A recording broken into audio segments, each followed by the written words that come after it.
বিসমিল্লাহির রহমানির রহিম। আসসালামু আলাইকুম। আইনাগর আইক্কা টিভি থেকে স্বাগতম। আজকে আমাদের আইক্কা টিভির সাথে আছে আমি রাহাত, আমার সাথে আছে রাশিদুল, আর সামনে আছে ক্যামেরাম্যান রিফাত এবং প্রোডাকশন ভয়েরা। আচ্ছা, যাই হোক, এখন আমরা প্রধান শিরোনাম কইতাছি। আঙ্গরের প্রধান সংবাদ, শহরের যানজট এমন পর্যায়ে চলে গেছে যে বর্তমানে গুগল ম্যাপগুলো বলতেছে যে বাইক হেঁটে যান। এই বর্তমান পরিস্থিতি দেখাবে আমাদের সহযোগিতা আতিকুর, তুমি একটু সহজভাবে দেখাও মানুষগুলোকে যে বর্তমান মানুষগুলো কেমনে চলাফেরা করতেছে এবং কি করতেছে আর কেমনে দিনগুলো মানুষ কাটাই যাচ্ছে, সবকিছু তুমি সহজ করে দেখাও।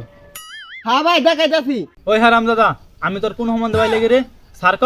দেখেন রাস্তায় যানজটের কারণে বনরবাদ দা সাইকেল কাটতে গেছে। ভাই ভাই, আপনি মনে হচ্ছে কি একটা তোরা দাদা নিজের জীবন লয়ে যায় ভাই না, পালা লাগে মজা হচ্ছে।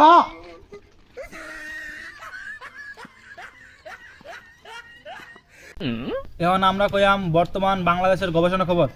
বর্তমানে আমাদের দেশে একটা গবেষণায় দেখা গেছে যে আমাদের দেশের প্রতি বছর 1000 কোটি মানুষ সকালে ঘুম থেকে উঠতে চায়, কিন্তু বিছানা বলতেছে আর একটু উঠতে থাক, পৃথিবী এখন তোমাকে চায় না।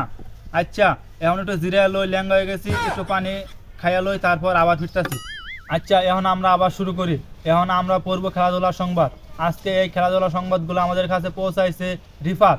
আসল কথায় আসি, আজ বাংলাদেশে সব চিপায় চাপায় একটাই কথা, এই যে আবার আপনার অন্য কিছু মনে করেন না, কথা একটাই, আমাদের জিততে হইব। কেউ বলতেছে খাটে, কেউ বলতেছে মাঠে।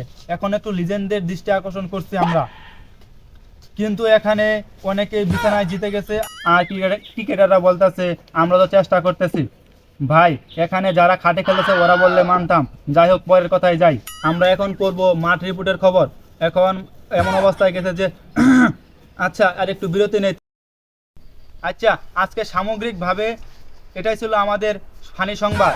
আবার হাসি এবং অন্যান্য সংবাদ নিয়ে দেখা হবে যদি চাকরিটা থাকে।